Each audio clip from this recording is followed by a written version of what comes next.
UDF അധികാരത്തിൽ വന്നാൽ Manalur MLA വന്നാൽ ആദ്യത്തെ ക്യാബിനറ്റിൽ ഞങ്ങൾ കൊണ്ടുവരാൻ പോകുന്ന ഒരു തീരുമാനങ്ങളിൽ ഒന്ന് പെരിങ്ങാട് പുഴയോരം കണ്ടൽ വനങ്ങളായി ഈ പ്രഖ്യാപിച്ചത് ആ ഉത്തരവ് ഞങ്ങൾ റദ്ദാക്കിക്കും.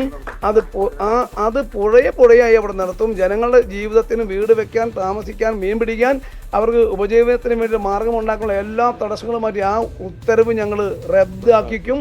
അവിടെ ജനങ്ങൾക്ക് സ്വാതന്ത്ര്യത്തോടു കൂടി ജീവിക്കാനുള്ള എല്ലാ സൗകര്യവും കൊടുക്കും. ഞാൻ 3 തവണ നിയമസഭയിൽ മത്സരിച്ച ആളാണ്, 1 തവണ പാർലമെന്റിൽ മത്സരിച്ച ആളാണ്, 1 തവണ പഞ്ചായത്തിൽ മത്സരിച്ചാണ്, അങ്ങനെ 5 തെരഞ്ഞെടുപ്പിൽ മത്സരിച്ചിട്ടുണ്ട്. പക്ഷെ ഇത്രമാത്രം ആളുകളുടെ കയ്യിൽ നിന്നൊരു പോസിറ്റീവ് വേവ് എൻ്റെ ഇലക്ഷൻ ചരിത്രത്തിൽ ആദ്യമായിട്ടാണ്. ഞാൻ തൃശ്ശൂർ പാർലമെൻറ്റ് മണ്ഡലത്തിൽ ഏറ്റവും കൂടുതൽ ഭൂരിപക്ഷത്തിന് ജയിച്ച സ്ഥാനാർത്ഥിയാണ്. ആ ഭൂരിപക്ഷം പിന്നീട് വന്ന് ആർക്കും കവർ ചെയ്യാൻ പറ്റിയിട്ടില്ല, മുമ്പും കവർ ചെയ്തിട്ടില്ല.